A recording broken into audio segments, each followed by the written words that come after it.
தலைநிமிர்ந்த தமிழகம் உருவாக அம்மா மக்கள் முன்னேற்றக் கழகத்தை மக்கள் ஆதரிக்க வேண்டும் என கழக துணை பொதுச் செயலாளர் திரு டிடிவி தினகரன் கேட்டுக் கொண்டுள்ளார். தமிழகம் முழுவதும் மக்கள் சந்திப்பு புரட்சி பயணம் மேற்கொண்டுள்ள கழக துணை பொதுச் செயலாளர் திரு டிடிவி தினகரன் காஞ்சிபுரம் மாவட்டத்தில் 3வது நாளாக நேற்று மக்களை சந்தித்தார்.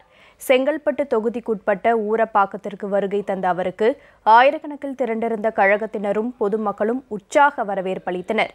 கழக துணை பொதுச் செயலாளருக்கு காட்டாங்குளத்தூர் ஒன்றிய கழக செயலாளர் திரு கஜேந்திரன் வீரவாள் பரிசளித்தார். அதனைத் தொடர்ந்து திரு டிடிவி தினகரன் ஊரப்பாக்கத்தில் கழக கொடியை ஏற்றி வைத்தார். அப்போது பட்டாசு வெடித்தும் மலர் தூவியும் அவருக்கு வரவேற்பு அளிக்கப்பட்டது. பின்னர் எழுச்சியுரையாற்றிய திரு டிடிவி தினகரன் தோல்வி பயத்தால் திருவாரூர் தேர்தலை ஆளும் கட்சியினர் நிறுத்தியதாக குற்றம் சாட்டினார். இதன் தொடர்ச்சியாக செங்கல்பட்டு தொகுதிக்குட்பட்ட கூடுவாஞ்சேரி பகுதியில் திரு டிடிவி தினகரனுக்கு உற்சாக வரவேற்பு அளிக்கப்பட்டது. அங்கு கூடியிருந்த மக்களிடையே தமிழகத்தின் மக்களாட்சியை கொண்டுவர ஆதரவு தர வேண்டும் என கேட்டுக்கொண்டார். எப்பொழுது தேர்தல் வந்தாலும் அதில் நீங்கள் அம்மாவின் உண்மையான தொண்டர்களாகிய எங்களை வெற்றி பெற செய்ய வேண்டுமாய் உங்கள் அனைவரையும் நான் பணிவன்போடு கேட்டுக்கொள்கின்றேன்.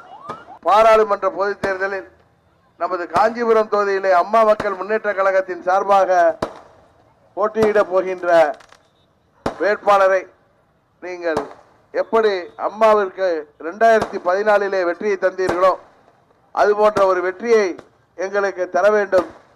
தமிழகத்தின் நலனை பாதுகாக்கவும் அம்மா அவர்கள் இருந்தவரை எப்படி செயல்பட்டார்களோ அம்மா அவர்கள் தமிழக மக்கள் விரும்பாத திட்டங்களை எப்படி தடுத்து நிறுத்தினார்களோ தமிழக மக்களுக்கான திட்டங்களை பெற்று தந்தார்களோ நீட் தேர்வு உட்பட அனைத்து திட்டங்களையும் ஏழை கிராமப்புற மாணவ மாணவியர்கள் மருத்துவ கனவை தவிடுபடியாக்கிய நீட் தேர்வை ரத்து செய்வதற்கு நீங்கள் அம்மா வழியிலே போராடுவதற்கு விவசாயிகள், தொழிலாளர்கள், அரசு ஊழியர்கள், ஆசிரியர்கள், மாணவர்கள், இளைஞர்கள் மற்றும் மீனவர்கள், வியாபாரிகள் என அனைத்து தரப்பினரின் நல்வாழ்விற்கு நல்ல பல திட்டங்களை தீட்டி தமிழகத்திலே ஒரு மக்களாட்சியை கொண்டு வர நீங்கள் எங்களுக்கு ஆதரவளிக்க வேண்டுமாய்.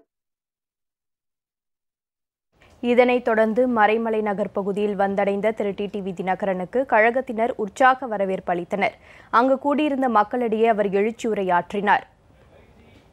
பாராளுமன்ற தேர்தலும் 20 தொகுதி சட்டமன்ற இடைத்தேர்தலும் ஒன்றாக வர இருக்கின்ற காரணத்தினால் நீங்கள் அனைவரும் இந்த மக்கள் விரோத துரோக ஆட்சியை முடிவுக்கு கொண்டு வரவும் மத்தியிலே நல்லதொரு ஆட்சி அமைத்திடவும் அம்மா மக்கள் முன்னேற்ற கழகத்திற்கு ஆதரவளிக்க வேண்டும். தமிழ்நாட்டின் நலனை எல்லாம் பாதுகாக்க தமிழ்நாட்டு மக்களின் தேவைகளை பூர்த்தி செய்ய இங்கே மக்கள் விரும்பாத திட்டங்களை எல்லாம் தடை செய்ய மக்கள் விரும்புகின்ற திட்டங்களை மத்திய அரசாங்கத்திடம் பெற்றுத்தர நீங்கள் அம்மா மக்கள் முன்னேற்ற கழகத்திற்கு ஆதரவளிக்க வேண்டும். பாராளுமன்ற பொதுத் தேர்தலிலே 2014 எப்படி அம்மா அவர்களின் வேட்பாளர்களை வெற்றி பெற செய்தீர்களோ அதுபோல இந்த முறை அம்மா மக்கள் முன்னேற்ற கழகத்தின் வேட்பாளரை வெற்றி பெற செய்ய வேண்டும்.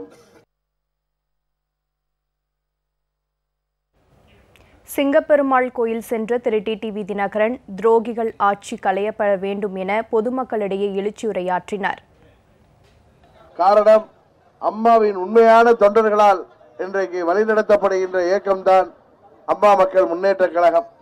அம்மா அவர்கள் மறைவிற்கு பிறகு இன்றைக்கு தமிழகத்திலே உள்ள 90% மேலான அம்மாவின் தொண்டர்கள், புரட்சி தலைவர் எம்ஜிஆர் அவர்களின் தொண்டர்கள் இன்றைக்கு எங்களோடு இருக்கிறார்கள்.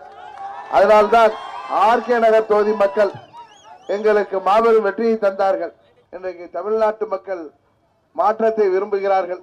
அந்த மாற்றத்தை கடந்த ஆண்டு டிசம்பர் மாதம் ஆர்கே நகரிலே தொடங்கிவிட்டார்கள். உண்மையான தமிழ்நாட்டு மக்களின் நலனிலே அக்கறை உள்ள கட்சி அம்மா மக்கள் முன்னேற்ற கழகம்தான் என்பதை உணர்ந்திருக்கின்ற காரணத்தினால்தான் நாம் செல்கின்ற இடங்களிலெல்லாம் பெரியோர்களும் தாய்மார்களும் இளைஞர்களும் நமக்கு ஆதரவாக இருக்கின்றார்கள். மதுராந்தகம் நகராட்சி பகுதிக்கு வந்த திரு டிடிவி தினகரன் அங்குள்ள எம்ஜிஆர் திருவுருவ சிலைக்கு மாலை அணிவித்தார். ஏரிக்காத்த கோதண்டராமன் கோயில் சார்பில் அவருக்கு பூர்ண கும்ப மரியாதை வழங்கப்பட்டது. பின்னர் திரண்டிருந்த பொதுமக்களிடையே எழுச்சியுரையாற்றிய திரு டிடிவி தினகரன், தலைநிமிர்ந்த தமிழகம் உருவாக அம்மா மக்கள் முன்னேற்றக் கழகத்தை ஆதரிக்குமாறு கேட்டுக் கொண்டார்.